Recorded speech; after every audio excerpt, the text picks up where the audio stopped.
Resiliência, no dicionário, é a capacidade natural para se recuperar de uma situação adversa, problemática. Na ciência, é o nível de resistência de um material e a capacidade dele de voltar ao estado original sem deformações.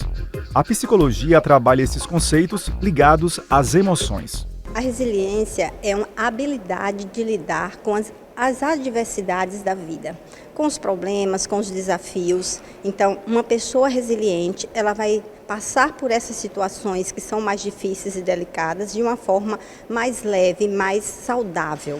E aquela pessoa que tem dificuldade, de utilizar a resiliência, isso eu destaco aqui que é em função da não estimulação dessa habilidade, que ela não trabalhou essa habilidade, mas ela pode também trabalhar. Então, muitas vezes ela vai lidar com os problemas de uma forma potencializada, ela pode paralisar, ela vai ter dificuldade de avançar, e isso vai comprometer sua qualidade de vida, porque em função dessa baixa resiliência, ela pode somatizar e isso também ser um gatilho para outras doenças, como ansiedade, depressão, entre outras. Diante das situações, as reações podem ser as mais adversas. Algumas pessoas podem travar, outras encaram o problema e se fortalecem.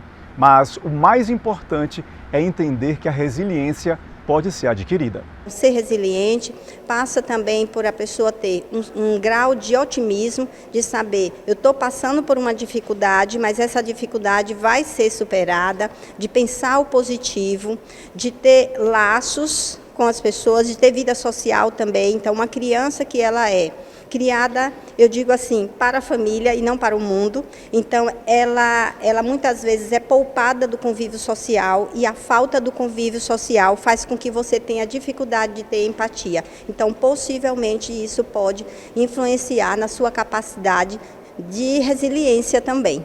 Para alguns, com dezembro, chegam fortes lembranças e doem no peito. É um mês que eu gosto muito, é um mês de muita alegria, de muitas cores. É o mês que eu nasci, é praticamente um mês também que meu filho nasceu, meus netos, um neto dos meus.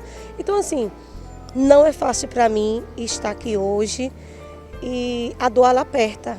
Eu sinto um aperto no peito, eu sinto uma angústia, mas o que me leva a estar aqui é o trabalho solidário que eu sempre fiz junto com o Lucas. Lucas, 23 anos, assassinado no dia 10 de dezembro. Há 3 anos, a mãe Patrícia tenta preencher o imenso vazio. A morte de Lucas foi, infelizmente, ela foi planejada. Ela foi planejada, teve audiência de 19, eu estive com o suposto autor do crime da morte de Lucas, que é irmão da namorada, e eu encontrei meu filho num canavial, em Maruim, com um tiro na cabeça. A dor fortaleceu outro sentimento. Os dois ajudavam em campanhas solidárias nesta época. Com a perda de Lucas, Patrícia passou a agir o ano inteiro. Fundou o Instituto Lucas Paz. Nosso instituto está se iniciando, eu faço na minha casa todas as quartas sopas, cuscuz recheado, eu botei o cuscuz porque era uma comida predileta do Lucas, do nordestino, né? Gosta de cuscuz, cuscuz com ovos, com salsicha, com tripa, com bucho, com o que a gente ganha, mas sempre a gente faz, todas as quartas. Esses dias a gente não está fazendo porque a gente está organizando Natal Solidário. A perda se transformou na alegria das crianças e idosos atendidos pelas campanhas do Instituto. Isso é gratificante, né? Você saber que você tem essa dor, mas você está levando esperança para outro jovem, para outra criança, para uma mãe. As mães, tem mães que me agradecem, obrigado Patrícia por estar cuidando do meu filho. Só tenho a agradecer a Deus por ter Lucas e por Lucas continuar aqui junto com esse trabalho. Quem vê Marcos assim em tempos de tranquilidade, nem imagina os tempos turbulentos que superou. Foram períodos dolorosos, né, porque são períodos de vínculos familiares rompidos e de muitos casos, como o meu, que levam a pessoa à situação de rua. Então, infelizmente, que passamos por esses momentos desses momentos de drogadição. Então, são momentos que às vezes hoje nós falamos muito da questão da saúde mental, Então, que é o importante. Então, são feridas abertas. Então, que feridas que precisam ser curadas. Foi aqui na igreja São Pedro Pescador que a vida de Marcos começou a dar uma guinada. Há cerca de 30 anos, o jovem surfista caminhava pelas ruas do bairro Industrial em Aracaju quando ouviu uma canção franciscana. Era o encontro que faltava. Eu gostava muito de praia e na época eu me lembro como eu vinha com a prancha da praia e estava passando na frente da igreja onde é a nossa sede hoje, São Pedro Pescador. E eu vi um grupo de coral franciscano ensaiando, né, um ensaio, não era uma missa. E aquela música ali me tocou, né, naqueles momentos de tribulações que eu já vinha passando, de rejeições que eu vinha sofrendo, enfim, de vários preconceitos que eu já vinha sofrendo mesmo, não estava suportando mais. Então foi ali aquela chamada mesmo daquele canto franciscano que me tocou de eu entrar na igreja. Aqui também encontrou amizade que aos poucos virou amor. E ali foi onde eu comecei a retomar a questão dos meus vínculos familiares, também questão de família, né, onde eu conheci, que foi minha esposa. E de lá começamos, foi uma dura caminhada, um período de quase um ano, né, insistindo, de recaídas e retomadas, mas conseguimos retomar devido desse apoio, desse acolhimento que tivemos também na parte de algumas pessoas. Marcos estudou até o 8º período de assistência social. Fez teatro e hoje coordena a Pastoral do Povo da Rua da Arquidiocese de Aracaju. Lidera comitês locais e até nacionais. Pela aquele que nós passamos lá no passado, há quase 30 anos, né, então o que acontece? Isso nos motivou também a estar nessa luta. E muitas das vezes, como se diz, a gente se coloca na empatia, né? A gente se coloca na dor do outro. É o que Jesus nos disse no Evangelho de Mateus, né? Que eu estive com fome, estive com sede, estive nu, estive peregrino, né? E vocês não me acolheste. Então, o que fizestes a mim é aqueles pequeninos e a mim que está fazendo. Então, a gente se espelha muito nesse Cristo, né? Dessa rejeição, né? Dessa luta de ser justo por justiça. Para algumas pessoas, a vida é um fazer e refazer-se o tempo inteiro. Mas é você quem determina se para ou se continua caminhando. Assim mesmo, remendado, mas determinado a vencer.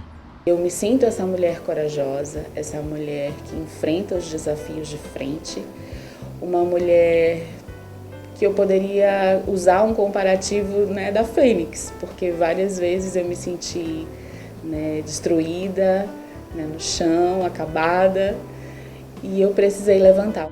Alessandra se define como uma guerreira. E essa mudança aconteceu em 2 de novembro de 2001, depois de um grave acidente de moto. Nasci novamente, meu 2º aniversário.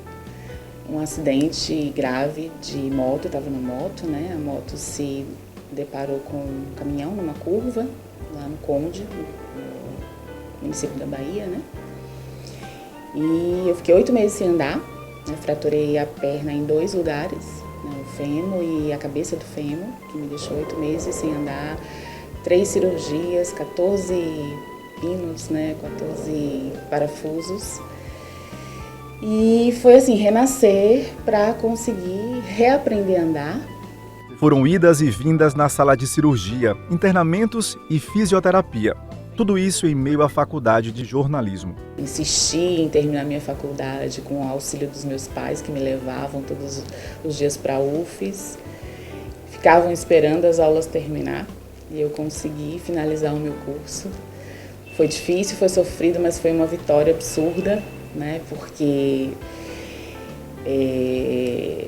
como eu falo sempre, é um renascer. Cada etapa que a gente passa na nossa vida, que é difícil, que é desafiadora, eu só tinha 2 opções, né? Ou eu desistia e ficava com pena de mim, ou eu enfrentava, né? E seguia para que eu conseguisse ultrapassar e sair dali. Às vezes você não tem muita escolha, né? E as pessoas às vezes ficam de fora e falam, mas como você é corajosa, como você conseguiu... Quando você está em determinadas situações, você só tem um caminho, sabe? Para mim só existia um, era enfrentar. Hoje, a Alessandra trabalha na área, é casada e tem um filho. Paulo Gael, de 5 anos, tem espectro autista. Com ele vieram os melhores ensinamentos da vida de Alessandra, aprendizados compartilhados em um canal no YouTube, Maternidade no Ar. Acontece com muitas mães, né, que depois que vivem essa transformação absurda que é a maternidade, acabam não se encaixando mais no papel profissional que tinham antes de serem mães. E não que eu não me encaixasse, né, no jornalismo, na assessoria, mas eu senti uma necessidade absurda de acolhimento, né? No meu processo de trabalho com o Gael, eu senti muitas barreiras do profissional com a família. Conforme os estudos foram avançando, eu fui me descobrindo, me apaixonando por todos aqueles dilemas que eu vivia e que eu não senti nenhum acolhimento, né? Eu falei, é isso que eu quero fazer. Quando eu olho hoje para trás, eu falo, o Gael precisava de mim? Precisava. Mas eu também precisava dele para me tornar uma outra pessoa, para descobrir um propósito novo para minha vida. E aí, posteriormente, eu fui convidada para um podcast para falar um pouco da minha história. E isso me deu assim aquele gostinho de voltar para minha profissão, né, de alguma forma. E eu falei assim, eu vou criar algo nesse sentido. E aí eu criei um projeto chamado Maternidade no Ar, é um podcast. Todo sábado eu coloco um episódio no ar, no canal do YouTube. E lá eu discuto todas as questões maternas, né? As questões que envolvem a maternidade, os desafios, os medos.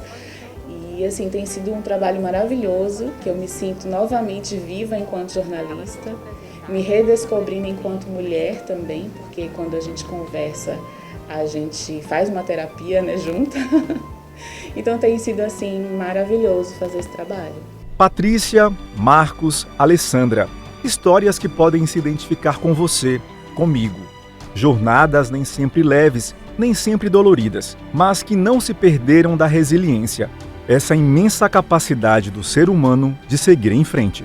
Eu sabia, e isso foi sempre que me acompanhou, essa certeza. Eu sempre tenho essa comigo, bota o pé que Deus bota o chão.